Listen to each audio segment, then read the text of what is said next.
What is up, you guys? Welcome back to the Floating Bedsheet, or if you are new, welcome to the Floating Bedsheets.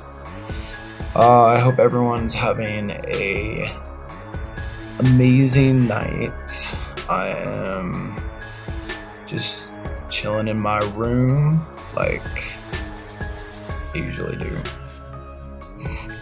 Yeah, tonight's video, I kind of wanted to discuss who the heck is TJ Spooks and what is the Floating Bedsheet. And basically, I'm just a weird guy. So, I really enjoy paranormal stories, whether they are like based on true experiences all the way up to like creepypastas, because I think both types of stories are really entertaining and just fun to tell, and I think people enjoy hearing these kinds of stories. And for the Floating Bedsheet, if you don't know, thefloatingbedsheet.com right here is a website that I created for real paranormal experience that people have and feel like they want to send their story to me, and I share their story on my website, The Floating Bedsheets. And if you're interested in sharing your story, all you gotta do is send your stories. Send me an email at thefloatingbedsheet.com. No, that's not right. Send an email to me at thefloatingbedsheet@gmail.com. Since I have a YouTube channel now, I thought it would be a great idea to share people's stories that they send to me on my channel, and also post their stories on my website. Oh, and I forgot to say, if you'd like to go check out the Floating Bedsheets, I will drop a link down below for you guys to go check that out. And I hope you guys enjoy the stories on the website. They're other people's stories that they have sent in and shared with me, and a few stories that I've come across on the internet, and a few of my own. Okay, so you guys, tonight's story is from creepypasta itself. I don't know if you can see that. Even if you can, it's probably backwards. But tonight's story is from creepypasta, and the story is called Drive. So, I don't know if it's still a thing, but I know a lot of people were like doing the 3 a.m. challenge with anything paranormal. So I thought it would be a good idea to read this story. It is 10:02. You can see that. And then I'm going to click my fingers, and it's 3 a.m. So, and bam, it is now 2:56. So basically 3 in the morning now. You guys, I stayed up, I did it. I'm so sleep deprived. But I'm going to read this creepypasta before I go to bed. So, wish me luck. Hopefully I don't have any bad dreams. Or you guys either. Alright, let's get into tonight's story. Alright. Driving down the road far from home, on my way back from work. I'm surrounded by pastures and rural country houses. Late in the night, dark but backlit by a pale moon, I drive fast. But not too fast, I'm tired. The day's work has pushed me over the edge, and all I want to do is sleep. You know the feeling. I count the houses and horses to keep myself awake. In the near distance, I see shadows which could be easily mistaken for figures. I'm tired, so chalk this up to another trick of the eyes on a weary mind. I look to the houses scattered over the fields, cast like brush seeded to the wind. The irregular distancing sets a stark contrast to the order and grid-like fashion of cities, setting up an almost alien landscape to anyone but a local. The darkness comes and goes as the moon shines brightly over field and road. The light feels to be blinking as if struggling to preserve some memory of daylight. Turning back to the road, I feel I glimpse a lone figure in a pasture close to the road. It's strange, what with wild animals for any soul to be out and about at this time of night. I turn to try and catch a glimpse of the figure, but the clouds cover any chance of recognition. And by the time the light is high again, I'm too far down the road to tell. No matter, the road is long and it's none of my business what some local yokel does on a Thursday night. The light rises and falls, almost feeling rhythmic in is metering. Clouds speckled in a darkened gray sky, not a light in any house. No lights on the road, only my headlights to keep me company. There are no other cars on this two-lane road. But should there be? 11 looms close and the city is far away. Suddenly, I see a figure in the near distance. As the light rises too dark to make out features, it looks like they're looking out into the distance. And at the fence and a pasture off to the right-hand side of the road. As I get closer, the light dims again, but not too dark as to make all the details disappear.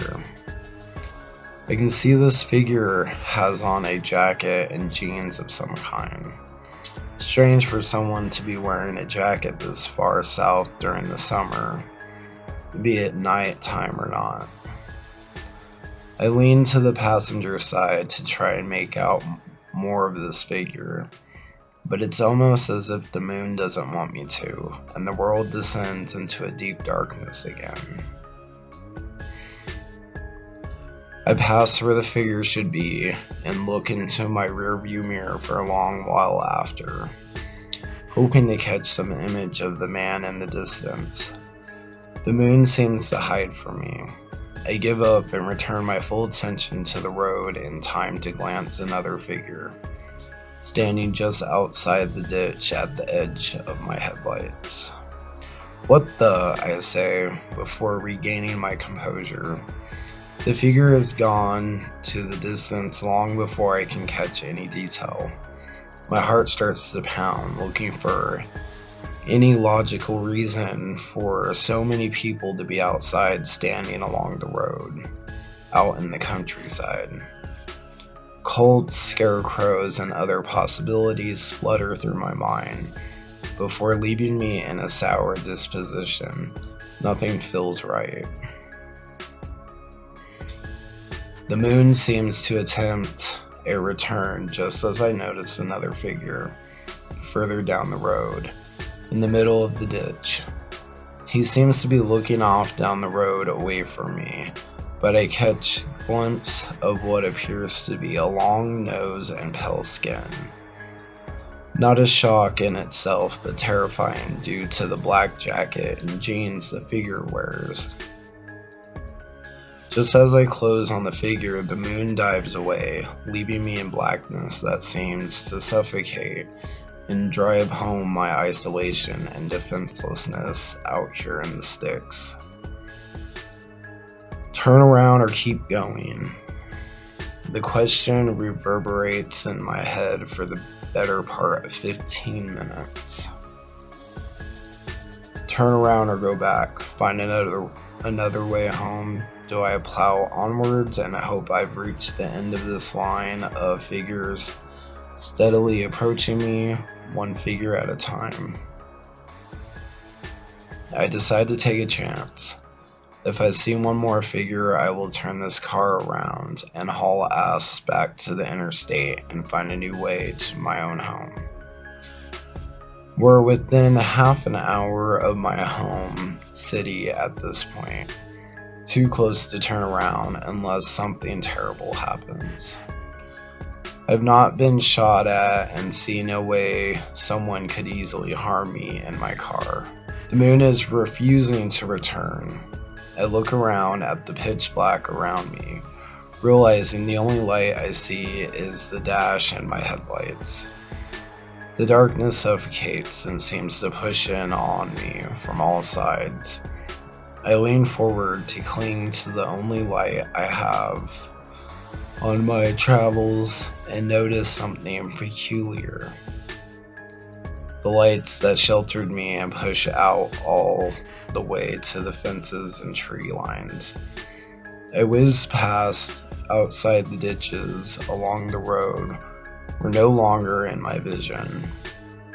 I could barely see the depths of the ditch to the sides of me. No more than 5 feet to either side. What was worse, I barely had a car's length of visibility in front of me. No fog was in my way.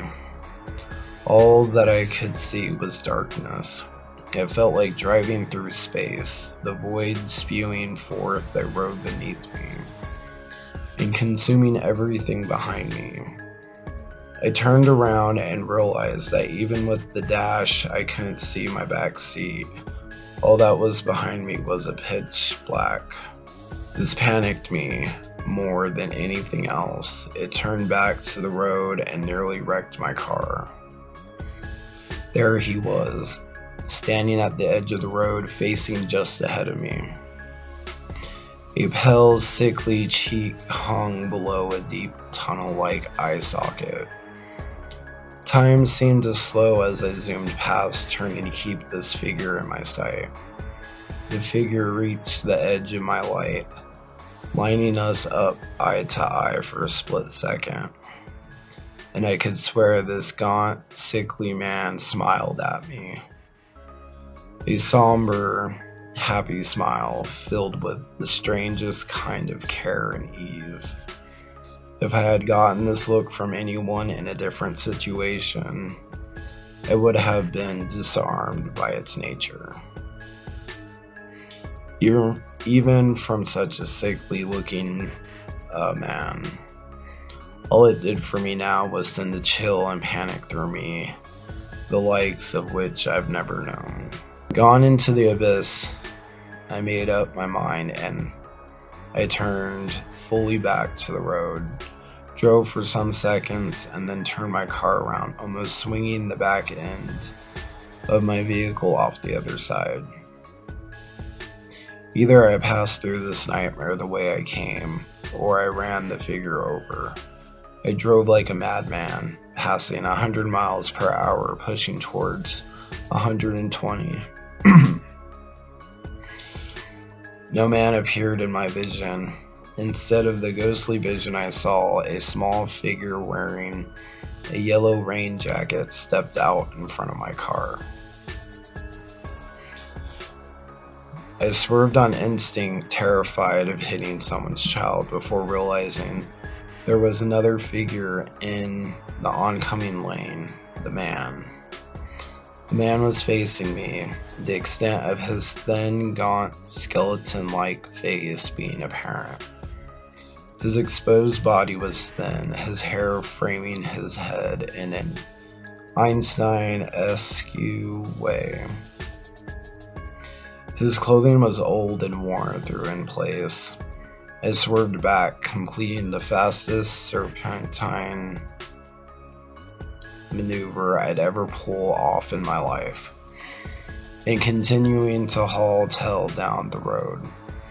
My pulse was pounding, I was dizzy and out of breath, as I felt a hand close around my shoulder from behind.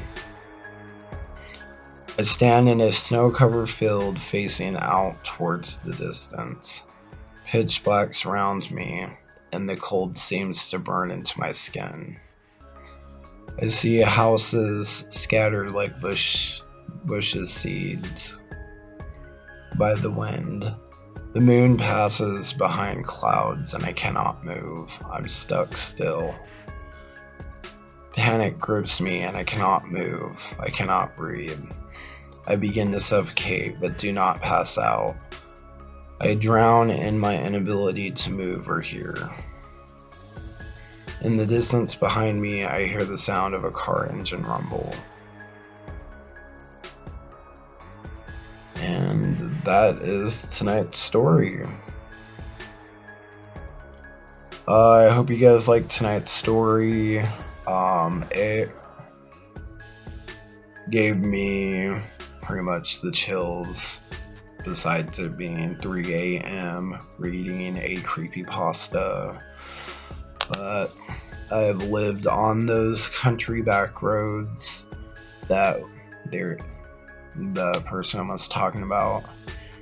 And yeah, the last thing you want to see is weird shadow people or just strangers like trying to run you off the road. What did you guys think about tonight's story? Did you like it? If you did, please leave a comment down below.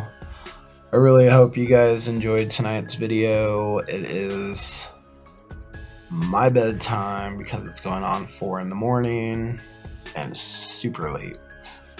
If you guys liked tonight's video, please smash that like button. It really helps me out a lot, and thank you so much. If you haven't yet and would like to, please subscribe to my channel and hit that notification bell so you will know when I post new videos up.